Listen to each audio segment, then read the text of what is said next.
अस्सलाम वालेकुम दोस्तों मौर्य सल्तनत हिंदुस्तान की पहली बड़ी सल्तनत। इस सल्तनत के बानी चंद्रगुप्त मौर्य थे।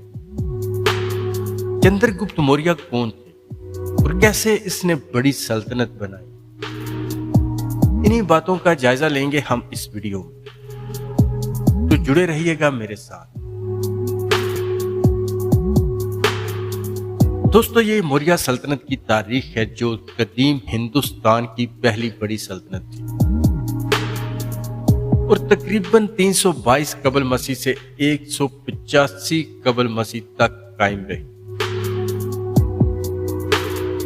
मौर्य सल्तनत की बुनियाद चंद्रगुप्त मौर्य ने अपने गुरु और वजीर चाणक्य की मदद से रखी। चंद्रगुप्त ने धुनंद को शिकस्त देकर नंदा खानदान का तख्ता उल्ट दिया और मगध में इक्तिदार हासिल किया जो मौजूदा बिहार है। इसके बाद उसने सिकंदर आजम की मौत के बाद पैदा होने वाले खलास से फायदा उठाते हुए शुमाली मगरबी हिंदुस्तान के यूनानी गवर्नरों को शिकस्त दी। 305 कबल मसीह में उसने सिकंदर के एक जाननशीन सेल्यूकस अव्वल नेकेटर को जंग में शिकस्त दी,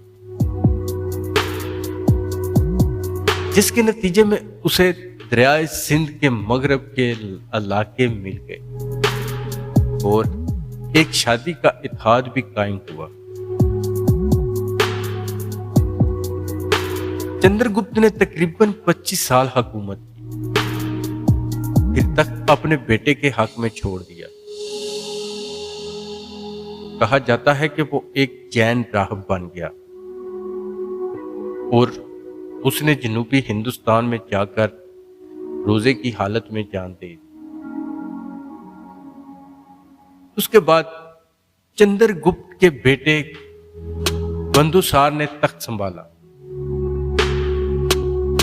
उसे अमित राग खाता का कातिल के नाम से जाना जाता था। उसने सल्तनत को मजीद वसात दी और दक्कन की सतह मर्तबा तक जनूबी हिंदुस्तान के बड़े हिस्सों को फतह किया। उसकी मौत के वक्त सिर्फ कलंगा और कुछ जनूबी इलाके ही सल्तनत से बाहर रह गए थे। बंधुसार का बेटा अशोक मौर्य मौर्य खानदान का सबसे अजीम हुक्मरान समझा जाता है। उसके इब्तदाई दौर में वहशियाना कलंगा की जंग लड़ी गई, जिसमें बेपनाह खूनरेजी हुई। उस तबाही ने अशोक के दिल पर गहरा असर छोड़ा और उसने जंग और तशद्दुद को तर्क करके बुद्ध मत कबूल कर लिया। उसके दौरे हुकूमत का सुनहरी दौर धर्मा विजय अखलाकी फतह का दौर था। उसने पूरी सल्तनत में चट्टानों और सतूनों पर अपने अहकाम लगवाए, जिनमें अदम तशद्दुद, मजहबी रवादारी और अखलाकी जिंदगी की तालीमात थी। उसने बुद्ध मत की तबलीग के लिए श्रीलंका, जनूबी मशरकी एशिया और मगरबी एशिया तक मशीर भेजी।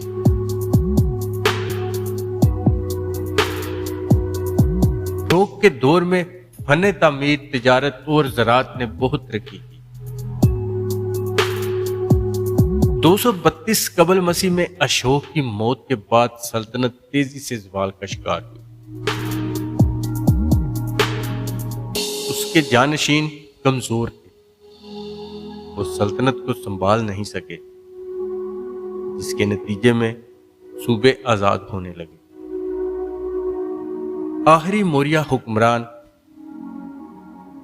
बर्ज यहदरत था, जिसे 185 قبل مسیح میں اس کے سپہ سالار پشیامتر شنگ نے قتل کر دیا۔ پشیامتر نے اس کے بعد شنگ خاندان کی بنیاد رکھی اور یوں تقریباً 137 سال بعد موریہ سلطنت کا خاتمہ ہو گیا۔